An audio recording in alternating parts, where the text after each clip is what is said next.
Petit frère, ne joue jamais. À 13 ans, tu vas empoisonner ta maîtresse et tous tes camarades. Les gens aussi sont nerveux, hein. Ça, c'est l'esprit du mille pattes. Genre que le petit avait le macabre de la maîtresse, passait l'envoyer au tableau tout le temps. Mais tonton, à 13 ans, tu es encore au CM1.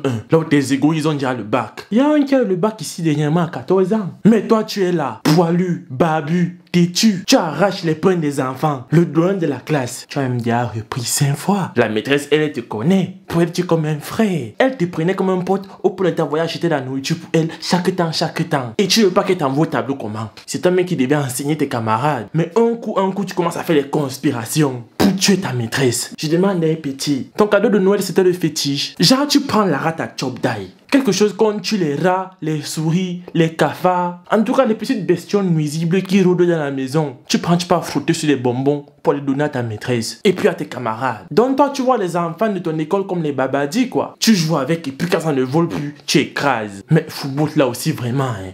Aïe! Je parle? Non, je ne parle pas. J'ai envie de parler, mais je ne parle pas. Là, on donne la chèvre aux enfants pour leur anniversaire. Comment on peut donner la chèvre à un enfant pour son anniversaire? Un petit enfant de 7 ans, il fait quoi avec la chèvre? C'est pour jouer au billet avec ses cacao quoi. Vous ne connaissez pas les nounous? Les parents aussi sont des super guerriers. Hein? Et que, résultat, les enfants développent les mentalités difficiles. Moi, je ne comprends pas comment tu peux penser à tuer ta maîtresse avec les bonbons. C'est-à-dire que je comprends pas que tu fais comment. Moi, je suis dépassé, je ne sais pas.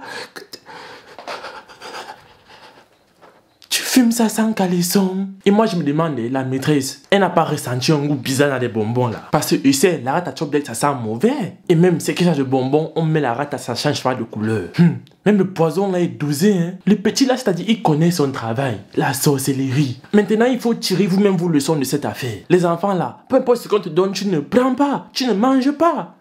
Tu ne suces pas. Même si c'est le bonbon alcoolisé, tu ne prends pas. Même si on te fouette, tu refuses. Avec les larmes aux yeux. Les biscuits, on n'en parlons même pas. On te donne ça. Tu prends, tu écrases. Et puis tu peux verser la poudre aux toilettes. Ne joue jamais. Maintenant, les enfants des gens sont dans les états critiques. Entre la vie et la mort. On espère vraiment que rien ne va les arriver. Hein, parce qu'ils n'ont rien demandé. Ce ne sont que des victimes collatérales entre la maîtresse et son ami. Mais même la maîtresse là aussi, elle aussi là, ça n'a pas de responsabilité dans l'histoire. Hein. Tantine, faut aller doucement quand tu parles aux enfants. Faut aller avec tact, avec douceur. C'est pas parce que tu es la maîtresse et qu'il est le plus vieux de la classe que tu vas l'envoyer au tableau tout le temps et l'humilier devant ses camarades. Lui aussi, c'est l'enfant de quelqu'un. Il a un cœur. Ok, on doit le punir pour ça. Il a fait mal. On doit le fouetter. S'il y a même la prison pour les enfants là, on doit l'amener là-bas. Parce que s'il y avait mort d'homme, on ne peut pas voir que c'est un enfant ou pas. Mais avant d'en arriver là, la déontologie veut qu'on respecte au minimum les enfants. L'école a changé, ce n'est plus comme avant.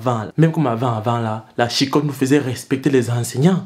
Ne joue jamais. Je me souviens encore la dictée. Nombre de fautes égale au nombre de coups de bâton. Et bah les 50 coups au faisceau, je m'en souviens encore comme si c'était hier. Mais bon, aujourd'hui le monde a changé, les mentalités évoluent. Il y a la nouvelle technologie qui rend des images violentes accessibles aux enfants. Donc très vite, ils développent des penchants et des pensées un peu bizarres. Le tout mélangé avec la sorcellerie. Ça donne un bon couscous de banditisme comme ça. Un banditisme précoce. Ici c'est comme ça avec la maîtresse. Je n'imagine même pas comment c'est avec les parents à la maison. Et les papas, donne-moi les beignets sinon ils vont te taper. Je vous laisse imaginer ce qu'il se passe. En tout cas les amis, c'est la fin de cette vidéo. Vous likez, vous partagez, vous vous abonnez. Moi je vous aime et on se retrouve pour la prochaine fois.